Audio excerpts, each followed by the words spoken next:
Death Plays with Fire, A Cotswold Crimes Mystery, Book 3, by Sharon Lynn, narrated by Ellie Gossage. Chapter 1, The First Discovery. An ancient weapon stabbed through a heart, pinning it against the hunting lodge door. The organ, charred in spots, oozed blood down the weathered wood. I stared in horror, the scent of burning flesh circling my nostrils. "Mon Dieu!" Dion exclaimed. He and the other French intern Gabriel backed away, speaking over one another. Rooted to the spot, my mind rejected emotions, including complete and utter freakout. Pushing them aside in favor of logic, math provided a haven for my thoughts. With a scientific approach, I examined the organ. Occupying a significant portion of the door, the heart appeared at least 20 inches wide. The dagger had a blade around 5 inches long and sunk to the hilt, which meant the heart was at least 4 inches thick. Taking in the dimensions, I calculated the atrocity to be closer to the size of a human head rather than a heart. No way that could fit in a human chest.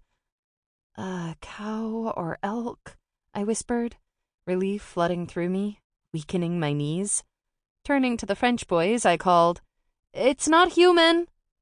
A brief silence, followed by Dion demanding, "How do you know this, Miss Madeleine?" This came out sounding like "this," more like a parody of a French accent, I thought, annoyed. No one called me Madeline except my mother, and only when I was in trouble. I told both Gabriel and Dion to call me Maddie. We had only been working together at the Chedworth Roman Villa for 2 days, and already I found the boys' incessant questioning insulting. Holding on to my annoyance kept panic from crippling me. "Maddie," I corrected, although it wouldn't do any good. "It's too big. It must belong to an animal." Not remembering if England had elk, I kept speculation to a minimum. If I were home in Arizona, elk, cattle, or bears might have provided the sacrifice. A shiver shook me, causing a stumble. The word sacrifice possessed a heightened meaning. The Chedworth site, ancient Roman ruins nestled in the tree-covered hills of the Cotswolds, created an almost mystical aura, the area just as entrancing as the baths where I normally worked. The idea of a sacrifice didn't seem out of the question. "But why then is it nailed to our door?" He had a point, one that turned my stomach. A once-over of the abomination got me moving. "I'll get Sam and Simon. Stay here and don't touch anything." Anything to get away.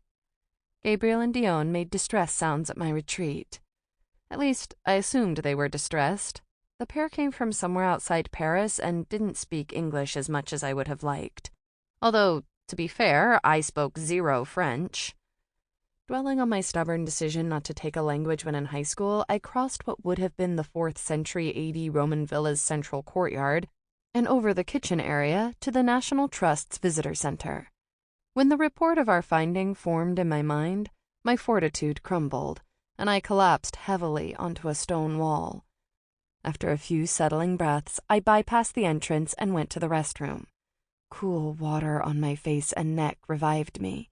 I took my strawberry blonde hair out of its ponytail holder, raked fingers through it, and pulled it into a ballerina bun. To get color in my cheeks, I patted my face lightly. Convinced I looked, if not good, at least neutral, I strode into the visitor center.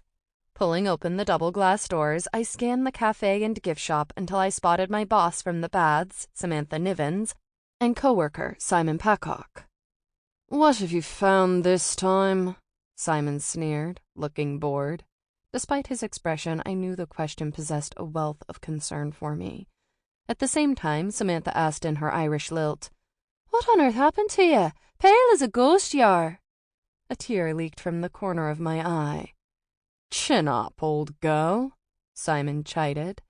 With a mighty sniff, I pulled myself together. "Technically, Dion and Gabriel found it, so it's not my fault." As if speaking their names made them appear, the 2 French boys crowded through the door, pushing over one another. "Le poignard, it is not Roman," Dion announced loudly before checking for tourists lingering in the gift shop or cafe. Fortunately, none did. Sample complete. Ready to continue?